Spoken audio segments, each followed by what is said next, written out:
సుత్తి లేదు, సోది లేదు, ఏ కుల మతం మీద ద్వేషం లేదు. మన ఆజాద్ కలాం మీడియా రిపోర్టింగ్స్కి తిరుగులేదు. భారతదేశ రాజ్యాంగవాదం, ప్రజాస్వామ్యవాదం, లౌకికవాదానికి ఎదురు లేదు. ఆజాద్ కలాం మీడియాకు స్వాగతం, సుస్వాగతం. నేను అడ్వకేట్ సాదిక్ షేక్.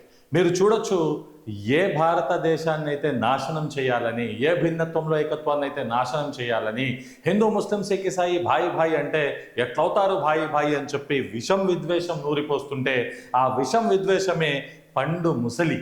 అంటే ఈవిడ పెద్ద ఆవిడ, ఒక 60 సంవత్సరాల పైనే ఉంటాయి. ఈయన గారు కూడా పెద్ద మనిషే. వీళ్ళిద్దరి మధ్య జరిగిన ఏదో సంభాషణకు ఆయన్ను చెప్పులు తీసుకొని కొడుతూ, ఎంత పరుష పదాజాలంతో ఈమె కొడుతున్నది కాక, ఈమెతో పాటు ఒక బ్యాచ్ తెచ్చుకొని, ఒక యువకుల్ని తెచ్చుకొని కూడా ఈ పెద్ద మనిషిని కొడుతున్నారు. ఒకసారి మీరు ఆ వీడియో పూర్తిగా చూడాలని కోరుతున్నాను.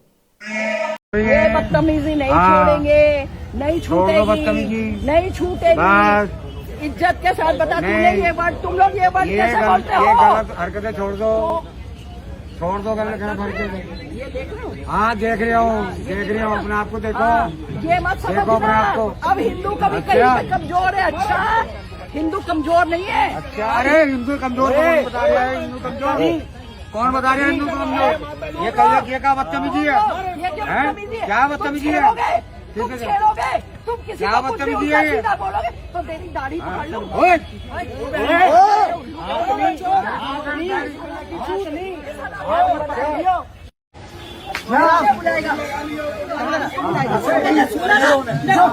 चप्पल हलाला की हरामी औलादे साला। आज दिखना जाना आपके पास से यहाँ, ये तो यही काट के फेंक दूंगी। देश के अंदर చెప్పు తీసుకొని మరి ఏ విధంగా అయితే కొడుతుందో, ఇదే మతోన్మాదం, ఇదే మత విద్వేషాలు, ఇదే నార్త్ కల్చర్ మన తెలుగు రాష్ట్రాల్లో రాకూడదని చెప్పి మనం పోరాడుతుంది. మన ఆజాద్ కలాం మీడియా ద్వారా, ఫ్యాక్ట్ చెక్ ద్వారా వాస్తవాలు వివరిస్తుంది, సుత్తి సోది లేకుండా అనేది మీరు గమనించాలని. ఏదైతే ఇటువంటి కల్చర్ అనేది అయితే, దీనికి వ్యతిరేకంగా మనందరం రాజకీయాల, కుల మతాలకు అతీతంగా పోరాడాలి. ఏదైతే హలాలా అని అది తదితర మాటలు మాట్లాడతారో, నేను చెప్తున్నా కదా, ఏదైతే ఇతరుల గ్రంథాలలో ఏ విధంగా అయితే మహిళల గౌరవం గురించి చెప్పబడిందో నేను ప్రత్యేకంగా చెప్పాల్సిన అవసరం లేదు. పురాణాల్లో లేదా శాస్త్రాల్లో నేను ముందే చదివాను. ఏదైతే దళితులు ఏదైతే రేపు భ్రమణులు చేస్తే బెత్తం దెబ్బలు లేదా చిన్న శిక్ష వేసి వదిలేయాలంట. ఇది అక్కడ ఉన్న గౌరవం.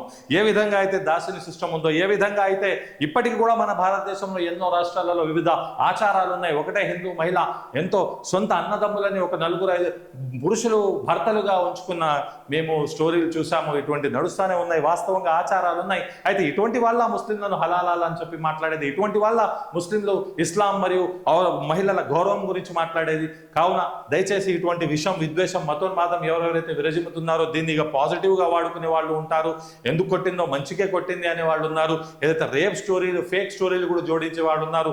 కావున ఈ ఘటన ఏదైతే జరిగిందో ఢిల్లీ సెంట్రల్ పార్క్లో జరిగింది, వారిద్దరికి మధ్య ఏదో సంభాషణ జరిగితే ఈవిడ గారు ఏదో హిందూ ఖతరమే, హిందూ ముష్కిల్మే. అరే బాబు, ప్రధానమంత్రి మీ వాళ్ళు, పార్టీ బీజేపీ ఆ మొత్తం నడిపిస్తున్నది వాళ్ళే, 80% మీరే అంటారు. మరి ఇక్కడ ఎందుకు ముస్లింల ద్వారా, క్రైస్తవుల ద్వారా, దళితుల ద్వారా, సెక్యులర్ హిందువుల ద్వారా నష్టం అనేది హిందుత్వకి, హిందువులకు ఉంటుందో మీరు కూడా ఎంత ఆశ్చర్యం. అంటే విభజించు పాలించు అనేది ఇట్టే అర్థమవుతుంది. మతోన్మాదం, మత విద్వేషాలు రెచ్చగొట్టి భారతదేశ ప్రజాస్వామ్య రాజ్యాంగవాద పేరుని చెడగొట్టాలనేది వీళ్ళు కుట్ర పలుకుతున్నారని గ్రహించాలని కోరుతూ, మరిన్ని వీడియోలు, విశ్లేషణలు, అప్డేట్స్ కోసం ఆజాద్ కలాం మీడియాని లైక్ చేసి సబ్స్క్రైబ్ చేయగలరు. నేను advocate Sadiq Shaikh. Thank you one and all.